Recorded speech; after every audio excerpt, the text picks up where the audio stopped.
বাঙালি মহিলা সমাজ থেকে রেখা মাহাতো। আজকে আপনাদের কাছে অনেক দুঃখের সাথে বলতে এসেছি, এই যে ঘটনাটা ঘটেছে ছত্তিশগড়ে, এই যে 6 বছরের মেয়ের সাথে যে দুষ্কর্ম হলো, এটার দায়ী কে?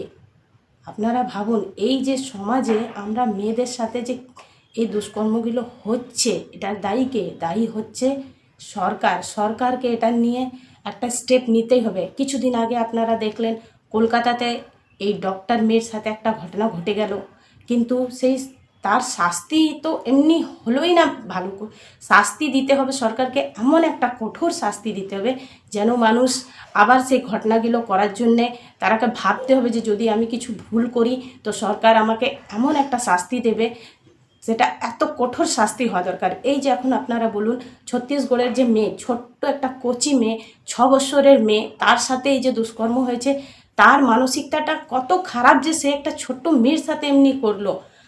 তো এটার জন্যে আমি বলতে চাইছি সরকারকে যে এটার দায়ী কে হচ্ছে? আপনারাই দায়ী। এই যে সমাজ ব্যবস্থা, আজকের যে ইয়াং জেনারেশন, এরা কেন এইগুলো করছে? এরা নেশাতে হচ্ছে। এই যে মদের দোকান, এইগুলো যে আপনারা এত করে খুলে রেখেছেন, লাইসেন্স দিয়ে দিচ্ছে সরকার, এইগুলোকে বন্ধ করা উচিত। এই যে মদের দোকান যে খুলে ছেলেরা কী করছে? কোনো পার্টি হচ্ছে, বিয়ার নিয়ে নিচ্ছে, এদের মানসিকতাটা এমনি হয়ে গেছে। তো এটা সরকার, আমি চাইবো সরকার থেকে হার্দিক নিবেদন আছে সরকার থেকে যে এইগুলো যেন বন্ধ হোক, মদের দোকান বন্ধ হোক। ছেলেগুলো এই যে নেশা করছে, ড্রাগস নিচ্ছে, এগুলা নিয়ে সরকারকে স্টেপ নেওয়া দরকার। আমরা যে মেয়েরা সমাজে চলবো, কি করে চলবো? আজকে দেশ স্বাধীন হয়েছে, কিন্তু আমাদের মেয়েদের স্বাধীনতা নেই।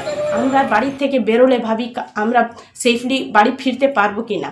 আজকে ছত্তিশগড়ের মেয়ের সাথে হলো 6 বছরের মেয়ে। 6 বছরের মেয়ে মানে বুঝছেন, একটা ছোট্ট কচি ফুলের মতন। সেই মেয়ের সাথে এত খারাপ কি বলা যায় কি ওটা কি হয়েছে? এমনি দুষ্কর্ম করা হয়েছে। আজকে ছত্তিশগড়ের মেয়ের সাথে হয়েছে, কালকে আপনার বাড়ির মেয়ের সাথে হবে, কালকে ওর বাড়ির মেয়ের সাথে হবে, এর মেয়ের সাথে হবে। এটার গ্যারেন্টি কে নেবে যে মেয়েরা সুরক্ষিত আছে, মেয়েদের সাথে কিছু হবে না? এটার কে গ্যারেন্টি নেবে?